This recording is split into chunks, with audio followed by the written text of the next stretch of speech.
ونسلم على رسوله الكريم وعلى آله وأصحابه أجمعين.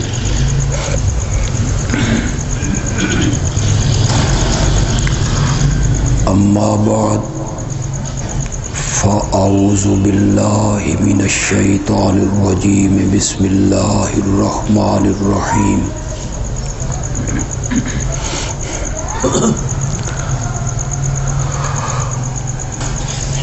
وما أرسلناك إلا كافة للناس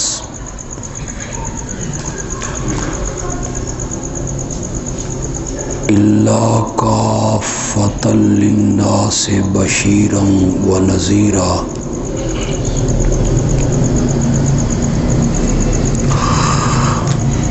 اللهم صل على سيدنا ومولانا محمد النبي الأمي وعلى آل سيدنا ومولانا محمد وبارك وسلم ثم صل عليه.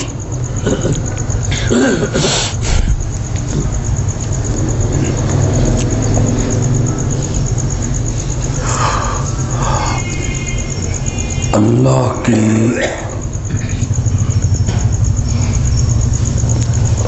ہم پر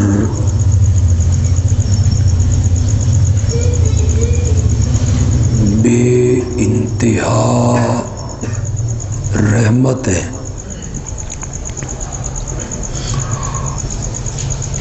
اور اس کا ہم پہ خصوصی کرم ہے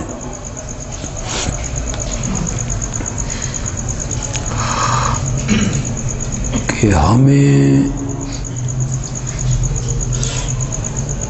جس پیغمبر کی امت بنایا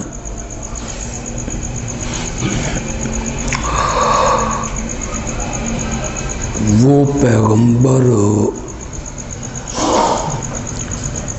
مجموعہ کمالات ہے.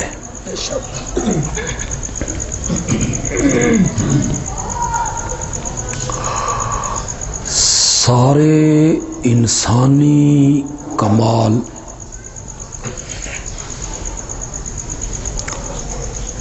اور بشری صفات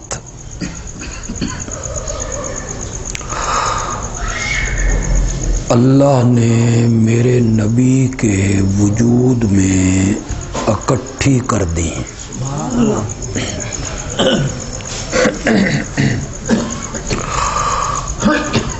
اور آپ یہ سن کے حیران بھی ہوں گے کہ میرے پیارے نبی کے اسم گرامی محمد کا معنی بھی یہی ہے صلی اللہ علیہ وسلم.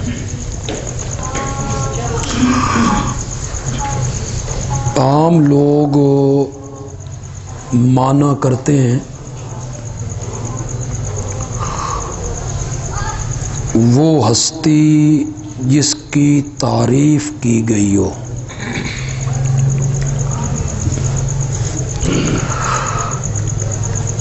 لیکن یہ معنی کوئی جامع معنی نہیں اور ہمیں پسند بھی نہیں.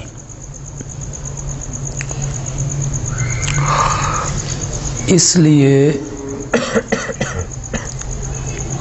کہ تعریفیں تو اللہ نے اور نبیوں کی بھی کی ہیں،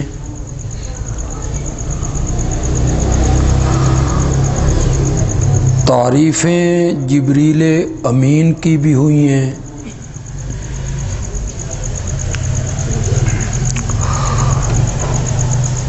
اور تعریفیں میرے نبی کے یاروں کی بھی ہوئی ہیں۔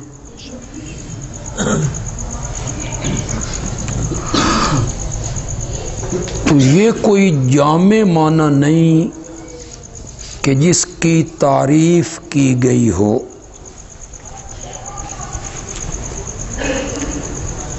بلکہ محمد کا معنی ہوگا صلی اللہ علیہ وسلم، جس کی اتنی تعریف کی گئی ہو کہ کائنات میں اتنی تعریف کسی کی بھی نہ کی گئی۔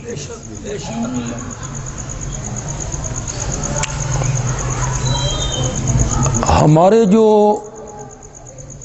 عربی لغت کے امام ہیں، جنہوں نے لغت پہ کتابیں لکھی ہیں، اس میں انہوں نے ایک ایک عربی کے لفظ پہ بحث کی ہے، اس لفظ کا کیا معنی ہے، اس کا کیا معنی ہے، اس کا مادہ کیا ہے، یہ کہاں سے نکلا ہے۔ ان میں ہمارے اہل سنت کے ایک امام ہیں، امام راغب۔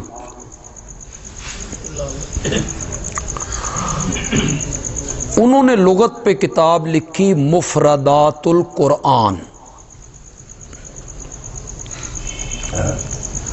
اس میں انہوں نے محمد کا کیا معنی کیا صلی اللہ علیہ وسلم۔ محمد الذی اجمعت فیہ الخصال المحمودہ، محمد اس ہستی کو کہتے ہیں جس میں ساری اچھی صفتیں جمع کر دی گئی۔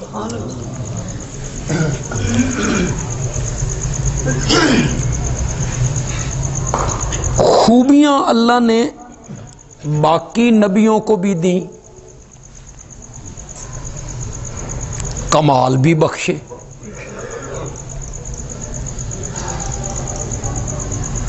یہ کم کمال ہے کہ ایک نبی کا تخت ہوا میں اڑ رہا ہے۔ کون ہے وہ؟ حضرت سلیمان۔ یہ کوئی معمولی خوبی ہے کہ اس کے ہاتھ میں لوہا موم ہو جاتا ہے؟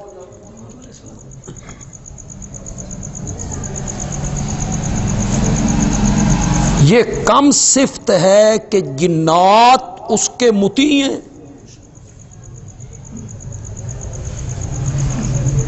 انسانی عقل دنگ رہ جاتی ہے اس بات کو دیکھ کے کہ پیغمبر کو آگ میں ڈالا گیا اور آگ اس پر باغ و بہار بن گئی۔ کم خوبی؟ لاٹھی کا سام بن جانا، سمندر میں 12 رستوں کا خشک ہو جانا، پتھر سے 12 چشموں کا جاری ہو جانا، بادلوں کا سایہ کرنا، کھانے کے لیے من سلوا کا آنا، معمولی خوبی ہے، معمولی کمال ہے، بڑے کمال ہے۔ مادر زاد نابیناؤں کو بینا کر دینا، کوڑ کے مرض والوں کو درست کر دینا۔ چھوڑو یار، مردوں کو زندہ کر دینا۔ یہ خوبیاں اللہ نے مختلف نبیوں کو دی ہیں، عطا کی ہیں۔ کسی کا قرآن نے ذکر کیا، اکثر کا قرآن نے ذکر کیا، ان خوبیوں کا قرآن نے ذکر کیا کہ فلاں پیغمبر کو یہ خوبی، فلاں پیغمبر کو یہ کمال، فلاں پیغمبر کو یہ صفت اللہ نے بخشی تھی۔ اگر آپ میرے اس جملے پہ خوش ہو جائیں تو آپ سب کو نبی پاک سے محبت ہے، تو پھر آپ اس محبت میں سبحان اللہ کہیں گے کہ پھر جب میرے نبی کی باری آئی اللہ نے یہ سارے کمال اکٹھے کیے اور محمد بنا دی صلی اللہ علیہ وسلم. ان میں ساری خوبیاں اللہ نے جمع کی.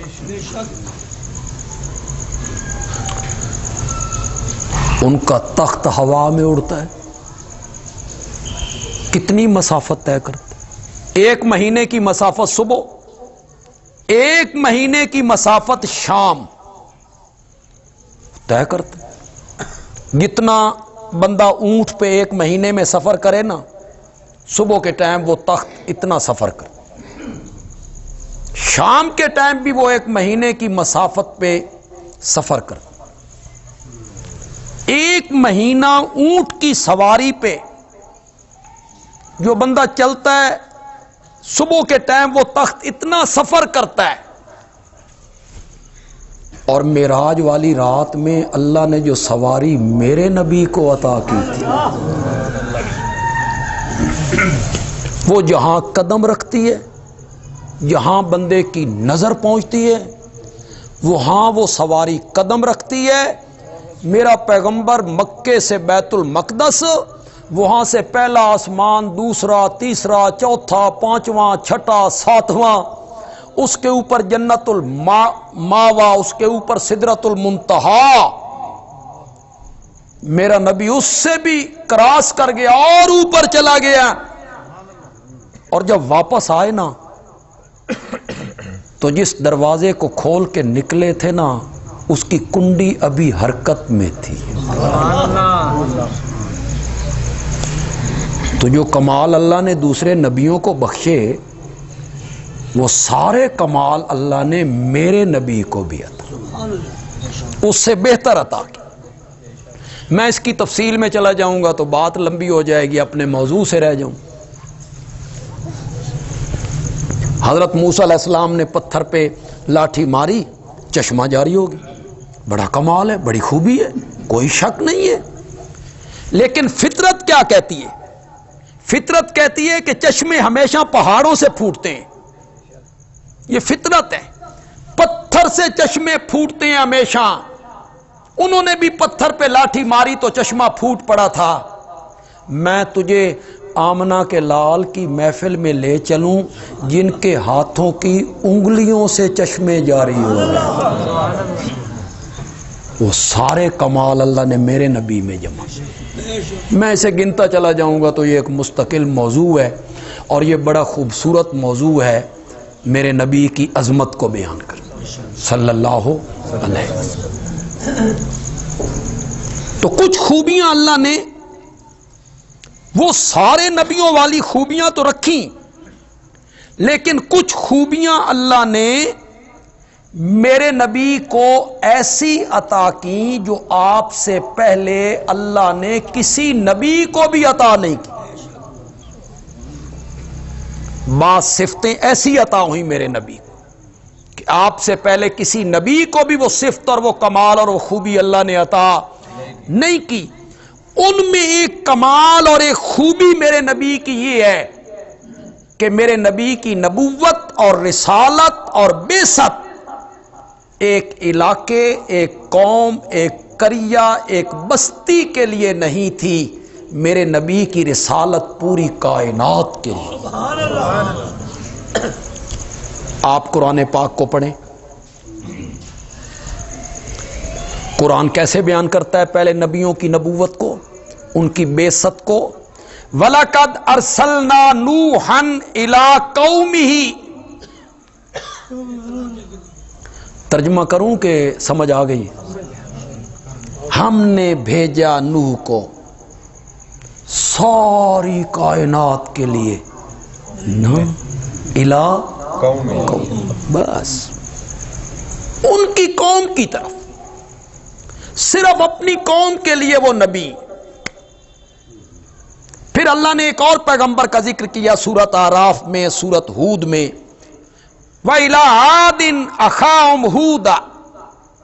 ہم نے حضرت ہود علیہ السلام کو بھیجا تھا سب لوگوں کے لیے، فرمایا نہیں، إِلَىٰ عَادٍ، قوم ایک قوم کی. اس قوم کا نام کیا ہے؟ عاد. وَإِلَىٰ ثَمُودَ أَخَاهُمْ صَالِحًا، اور ہم نے حضرت صالح کو مبعوث کیا سب لوگوں کے لیے نہ، صرف قوم سمود کے لیے۔ وَإِلَىٰ مَدْيَنَ أَخَاهُمْ شُعَيْبًا، ہم نے حضرت شعیب علیہ السلام کو بھیجا سب لوگوں کے لیے، فرمایا نہیں مدین والوں کے لیے۔ مدین بستی کا نام بھی ہو سکتا ہے اور مدین قوم کا نام بھی ہو سکتا ہے۔ دراصل مدین حضرت ابراہیم علیہ السلام کے ایک بیٹے کا نام مدین، اس مدین کی اولاد جس بستی میں بستی تھی اسے مدین کہتے، یا وہ بستی کا نام ہے یا قوم کا نام ہے، لیکن ایک قوم کے لیے حضرت شعیب علیہ السلام کو صرف مدین بستی کے لیے یا مدین قوم کے لیے نبی بنا کے بھیجا، حضرت موسیٰ علیہ السلام کو صرف بنی اسرائیل کے لیے، حضرت عیسیٰ علیہ السلام کو صرف بنی اسرائیل کے لیے، ہر نبی ایک قوم کے لیے، ایک بستی کے لیے، ایک علاقے کے لیے، ایک وقت کے لیے، ایک شہر کے لیے۔ اور جب قرآن نے ذکر کیا آمنہ کے لال کا تو قرآن کا انداز بدل گیا۔ قرآن نے کہا میں ترجمہ نہیں کروں گا، میں ترجمہ کروں گا تو اس میں مزہ نہیں رہے گا، ترجمے کے علاوہ آپ سمجھنے کی کوشش کریں گے کہ اللہ کیا کہنا چاہتے ہیں۔ وَمَا أَرْسَلْنَاكَ إِلَّا كَافَّةً لِلنَّاسِ، ہم نے آپ کو بھیجا ہے سب لوگوں کے لیے، کیا بنا کے؟ بشیرن، خوشخبریاں دینے والا۔ میری بات مانو گے تو جنت ملے گی، یہ خوشخبری ہے۔ میری بات مانو گے تو اللہ راضی ہوگا۔ وَنَذِيرًا، نذیرن کا معنی کرو ڈرانے والا۔ میری بات نہیں مانو گے تو پھر جہنم کے دروغے ہیں، پھر آگ ہے، پھر پیپ ملا پانی ہے۔ یہ جو ڈرانا ہے نا، ڈرانا کوئی چنگی صفت نہیں ہوتی۔ ایک ڈراتے ہیں ڈاکو، قاتل، ظالم، پستول نکالا سینے پہ رکھا، نکال دے ہر چیز۔ کوئی قاتل ہیں، پستول نکالا ڈرایا۔ ایک ہے یہ ڈرانا، ایک ڈراتی ہے ماں بچے کو، چولہے دے نیڑے نہیں جانا، ماچس دیاں تیلیاں نال نہیں کھیڑنا، چھری تے چاقو نو ہاتھ نہیں۔ یہ ماں ڈرا رہی ہے۔ تو ماں کا ڈرانا ویسے ہے جیسے ڈاکو کا ڈرانا نہیں، اس میں کیا ہے؟ شفقت ہے، اس میں محبت ہے، اس میں پیار ہے، اس میں درد ہے۔ جس طرح ماں اپنے بچے کو ڈراتی ہے نا، اس طرح میرا نبی امت کو ڈرانے والا ہے، بشیروں و نذیر۔ لیکن میرے نبی کی نبوت جو ہے وہ کسی علاقے کے لیے، کسی بستی کے لیے، کسی قوم کے لیے نہیں ہے۔ قرآن نے اس کو بیان کیا وَمَا أَرْسَلْنَاكَ إِلَّا كَافَّةً لِلنَّاسِ، ہم نے آپ کو بھیجا ہے ساری کائنات کے لوگوں کے لیے بشیر بنا کے اور نذیر بنا۔ اسی کے ساتھ میں چند چیزیں اور ذکر کرنا چاہتا ہوں، لیکن قرآن ہی میں رہوں گا۔ آپ تھوڑا سا ذہن میں رکھیں کہ میرے نبی کی نبوت کو جب قرآن نے بیان کیا تو کس رنگ میں بیان کیا؟ للناس، کہو ذرا ذرا زور سے کہو للناس۔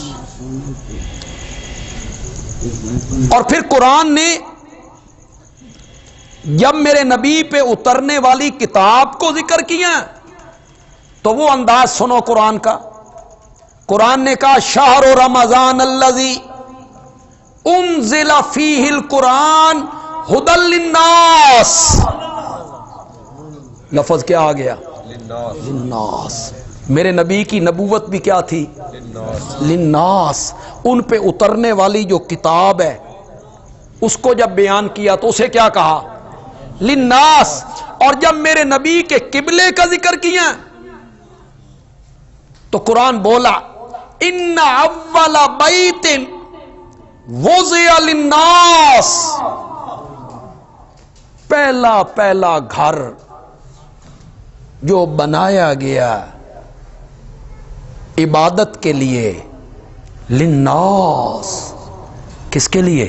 زور سے بول. اور جب اس امت کا ذکر کیا، آخری امت کا ذکر کیا، تو قرآن بولا کنتم خیر امت اخرجت للناس تأمرون بالمعروف وتنہون عن المنکر، کہ یہ امت بھی للناس. میں یہی تھوڑی سی بات کروں. ختم نبوت کا مقصد کیا ہے؟ کوئی مقصد بھی تو سامنے آئے. میں صرف ختم نبوت کو بیان کرتے رہیں، وہ ختم نبوت کو جو مقصد ہے وہ کیوں نہ ذکر کریں؟ ختم نبوت کا مقصد یہ تھا کہ پہلے دعوت و تبلیغ کا جو کام ہے یہ اللہ کا نبی کرتا تھا. ایک نبی چلا گیا، اس کی جگہ دوسرا نبی آ گیا، وہ چلے گئے، تیسرا. ایک وقت میں 300 نبیوں نے کام کیا ہے، مختلف علاقوں میں، مختلف چکوک میں، مختلف گاؤں میں. بلکہ میں ایک روایت کا اعتبار کر لوں نا، بنی اسرائیل کے لوگوں نے ایک دن میں 300 نبیوں کو ذبح کیے، شہید کیے. ایک دن، ایک وقت میں کئی نبی کام کر رہے ہیں، لوگوں کو اللہ کی طرف بلانا، لوگوں کو دین کی طرف بلانا، لوگوں کو نیکی کا حکم دینا، لوگوں کو برائی سے روکنا، یہ کام تھا نبیوں کا. نبی آتے یہ کام کرتے، نبی چلے جاتے، دوسرے نبی آ جاتے، وہ چلے جاتے، تیسرے نبی آ جاتے. اللہ نے نبوت کا دروازہ میرے نبی پہ بند کر کے یہ کام امت کے سپرد کر دیا کہ اب یہ کام تم نے کرنا ہے. کیا اس کو بیان کیا؟ کنتم خیر امتن، تم بہترین امت ہو، اخرجت للناس، جو پیدا کی گئی ہے لوگوں کے فائدے کے لیے. کیوں بہترین ہو؟ تمہارے قد کاٹ اچھے ہیں. قد کاٹ تو پہلی قوموں کے بڑے تھے. قوم عاد کے متعلق قرآن نے ذکر کیا کہ صبح کے ٹائم جب وہ مرے پڑے تھے نا، ایسے لگتا تھا کسی نے چھت کے شتیر توڑ دی، ایسے قد تھے ان کے. عمریں زیادہ، قد زیادہ، مال زیادہ، دولت زیادہ. میں تو مدائن صالح نہیں گیا. مدینے سے جب بندہ تبوک کی طرف جائے تو رستے میں مدائن صالح آتا ہے، حضرت صالح کی بستی. اب تک وہ مکان موجود ہیں جس کو قرآن ذکر کرتا ہے پتھروں کے مکان. پتھروں کے مکان کا یہ مطلب نہیں ہے کہ پتھر گھڑ کے لائے اور مکان بنا دیا، نہ، پہاڑوں کو تراش کے اس کے اندر مکان بنایا. جی، یعنی پہاڑ کو تراشا، اس کے اندر کمرہ بھی ہے، برآمدہ بھی ہے، دالان بھی ہے، سین بھی ہے. اتنے کاریگر، قرآن نے ان کی کاریگری کا ذکر کیا کہ پہاڑوں کو تراش کے پہاڑوں کے اندر گھر بناتے تھے. مدائن صالح میں آج بھی وہ گھر موجود ہیں، کاریگر بھی وہ بڑے ہیں، عمریں بھی ان کی زیادہ ہیں، قد بھی ان کے بڑے ہیں. لیکن ہمیں بہترین امت کہا گیا. کیوں؟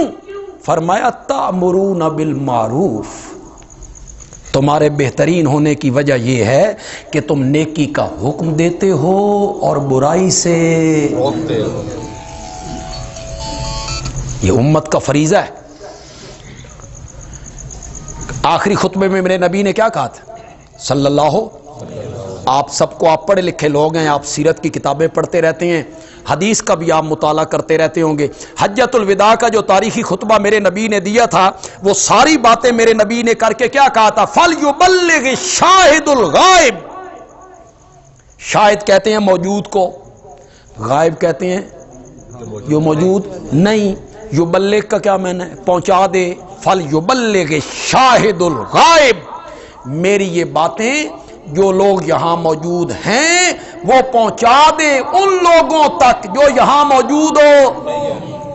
یہ امت کے ذمے لگائے, صحابہ کے ذمے لگائے کہ میری یہ باتیں, یہ دین ان لوگوں تک پہنچاؤ جو یہاں موجود ہو. نہیں, امت کی ڈیوٹی ہے, اس لیے بہترین امت کہا گیا. لیکن ذہن میں رکھیے اس میں دو چیزیں ہیں, نیکی کا حکم دینا بس, نہ برائی سے روکنا. نیکی کا حکم دینا آسان ہے. آپ کسی کو کہیں بھائی نماز پڑھا کرو, اس نے کہنا ہاں یار تیری گل چنگی ہے, سستی ہو جاندی. آپ کسی کو کہیں نیکی کی کوئی بات کریں, روزے کی, نماز کی, عبادت کی, اخلاق کی, اچھے بولنے کی, تو یہ تو آسان ہے. برائی سے روکنا کیا ہے؟ محلے میں ہیروئن فروش ہوتی بکتی ہو اور اس کے مقابلے میں آنا پڑے اور روکنا پڑے تو وہ اتنا آسان نہیں, وہ بدماشوں سے ٹکر لینی پڑتی. کسی کو شراب نوشی سے منع کرنا, شراب بیچنے سے منع کرنا, کسی سود خور کو سود خوری سے روکنا, اور کسی رشوت کھانے والے کو رشوت سے روکنا, اور کم تولنے والے کو کم تولنے سے روکنا, یہ تھوڑا جیا مشکل ہے. تو قرآن نے دونوں چیزیں رکھی ہیں, نیکی کا حکم بھی دو اور برائی سے روکو. یہ ہمارے ذمے جو ڈیوٹی لگی کس وجہ سے لگی؟ ختم نبوت کی وجہ, کہ نبوت آپ پر ختم ہو گئی ہے, اب کسی نبی نے نہیں آنا, اب یہ کام تم نے کرنا. آپ کی نبوت بھی للناس, بے شک تو کہہ دو, آپ پر اترنے والا قرآن بھی للناس, آپ کا کعبہ بھی للناس, آپ کی امت بھی للناس. لوگوں اتنی بات تمہاری سمجھ میں نہیں آ رہی کہ اگر کعبے کے بعد دوسرا کعبہ کوئی نہیں, امت کے بعد دوسری امت کوئی نہیں, اور قرآن کے بعد دوسرا قرآن کوئی نہیں, تو میرے نبی کے بعد دوسرا نبی بھی کوئی نہیں. یہ سب للناس ہے, یہ سب للناس. اس امت کے بعد ایک نئے نبی کو مان کے کوئی اپنے آپ کو مسلمان کیسے کہلا سکتا ہے؟ مرزائی اس بات پہ بضد ہیں کہ ہمیں مسلمان مانو, ہم مسلم ہیں. کیسے آپ مسلم ہیں؟ ایک آدمی یہودی ہے, حضرت موسیٰ علیہ السلام کو مانتا ہے, تورات کو مانتا ہے, یہودی ہے. وہ حضرت عیسیٰ پر ایمان لے آئے, اس نے کہا حضرت عیسیٰ بھی نبی ہیں, انجیل اللہ کی کتاب ہے. حضرت عیسیٰ علیہ السلام کو مان کے اور انجیل کو مان کے وہ کہے میں نے یہودی منو, مانتا ہے کوئی اسے یہودی؟ مانے نہ اسے یہودی. اس نے کوئی حضرت موسیٰ کا انکار تو نہیں کیا, نہ اس نے تورات کا انکار کیا ہے. ہاں اس نے ایک نئے نبی کا کلمہ پڑھ لیا ہے. پہلے وہ موسیٰ کلیم اللہ پڑھتا تھا, اب وہ عیسیٰ روح اللہ پڑھتا ہے, اور وہ کہتا ہے میں یہودی ہوں, بھائی مجھے یہودی مانو, میں نے یہودیت جو نہ کر دو. یہودی کہیں گے نہیں ہن تو یہودی نہیں رہا, اب تو کیا ہو گیا ہے؟ عیسائی. نبی مانا بدل گئی چیز. وہی عیسائی میرے نبی کا کلمہ پڑھتا ہے, قرآن پر ایمان لاتا ہے, حضرت عیسیٰ کی تصدیق کرتا ہے. کیوں بھائی جتنے آپ لوگ موجود ہیں کہ آپ حضرت عیسیٰ کو اللہ کا نبی نہیں مانتے؟ کلمۃ اللہ مانتے ہیں, روح اللہ مانتے ہیں, صاحب کتاب مانتے ہیں, ان کے معجزات مانتے ہیں, ان کی ماں کو صدیقہ مانتے ہیں. ہم کلمہ پڑھنے کے بعد, کوئی بندہ کلمہ پڑھنے کے بعد عیسائیوں سے کہے سن عیسائی منو, مانتے ہیں وہ؟ کیوں؟ میں نے حضرت عیسیٰ کا انکار کر دیا, میں حضرت عیسیٰ کو مان رہا ہوں, اس کے باوجود عیسائیت امریکہ والے ہوں یا برطانیہ والے ہوں، وہ مجھے عیسائی ماننے کے لیے تیار نہیں ہیں۔ وہ کہتے ہیں نہیں، تو نے ایک نئے نبی کا کلمہ پڑھا ہے، ایک اور نبی تم نے مانا ہے، اب تم عیسائی نہیں ہو، اب تمہارا نام کیا ہے؟ مسلمان۔ اور ایک مسلمان جب میرے نبی کے بعد دوسرے کو نبی مان لے گا تو اسے بھی مسلم کہلانے کو کوئی نہیں۔ اتنی بات اب سمجھ نہیں آ رہی ہے لوگوں کو۔ لوگ کہتے ہیں جب وہ کہتے ہیں کہ ہم مسلم ہیں تو انہیں مسلم مان لینا چاہیے۔ کیسے مسلم مان لینا چاہیے انہیں؟ وہ میرے نبی کے بعد ایک اور آدمی کو نبی مانتے ہیں، اور یہ جو کہا جاتا ہے کہ وہ یہ کلمہ پڑھتے ہیں لا الہ الا اللہ محمد الرسول اللہ اور اذان دیتے ہیں اشہد ان محمد الرسول اللہ، مرزا اپنی کتابوں میں لکھتا ہے کہ حقیقت میں جو محمد تھے وہ اپنے وقت میں گزر گئے، اس محمد کا ایک بروز ہو، اس محمد کا ایک سایہ آخری زمانے میں آنا تھا، وہ میں ہوں۔ اس محمد سے مراد وہ اپنے آپ کو لیتا ہے، محمد سے مراد وہ اپنے وجود کو لیتا ہے۔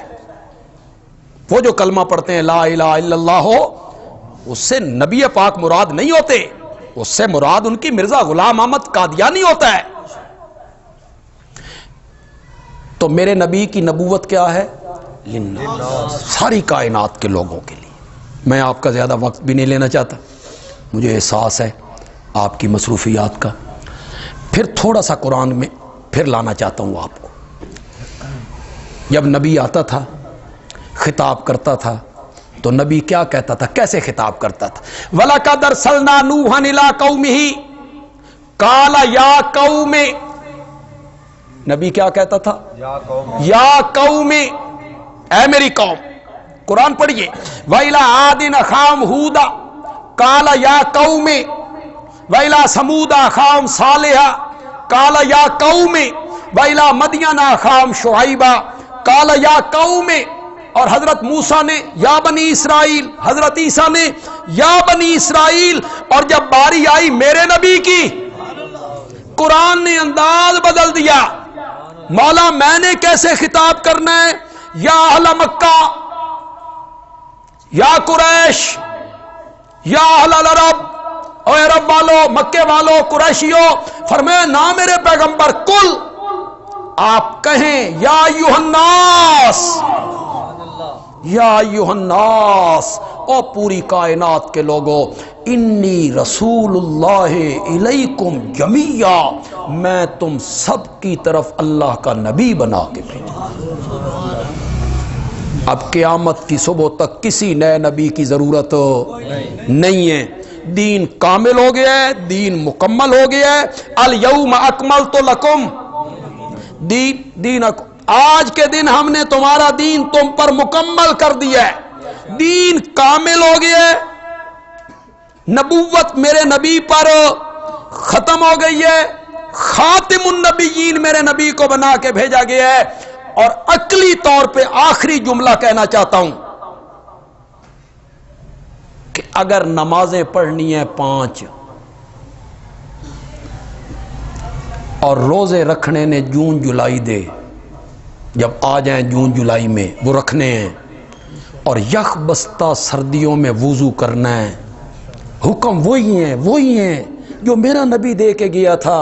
5 نمازیں ہیں، سردیاں گرمیاں ہو وضو کرنا ہے، گرمیوں کے روزے آئیں تو رکھنا ہے، 40واں حصہ زکوٰۃ دینا ہے۔ اگر یہ سارے کام وہی کرنے ہیں جو وہ بتا کے گئے تھے، پھر آمنہ دا لال ٹھیک نہیں؟ پھر مرزے کو پوچھو بھئی تیری کیڑی ضرورت ہے؟ ایک نئے نبی کے ماننے کی کیا ضرورت ہے؟ یا تے نمازاں کرو پائندیاں ترائے، روزے رکھو جنوری دے، ہمیشہ جنوری کے روزے ہوں گے، تے سردیاں چ وضو کرو معاف، بھئی سردیاں چ وضو کرن دی کوئی ضرورت نہیں۔ سارے احکام وہی، نمازیں وہی، وضو وہی، خیرات وہی، حج وہی، اس کا طریقہ وہی، تو پھر نئے نبی کی کیا ضرورت ہے؟ آمنہ دا لال ٹھیک نہیں؟ الحمدللہ رب العالمین۔ ہاں ہمارے یہ ختم نبوت کے پروگرام ہو رہے ہیں، اشتہار باہر لگے ہوئے ہیں، یہ تقریباً 36 پروگرام سارے شہر میں ہم پروگرام کر رہے ہیں، آواز پہنچا رہے ہیں ختم نبوت۔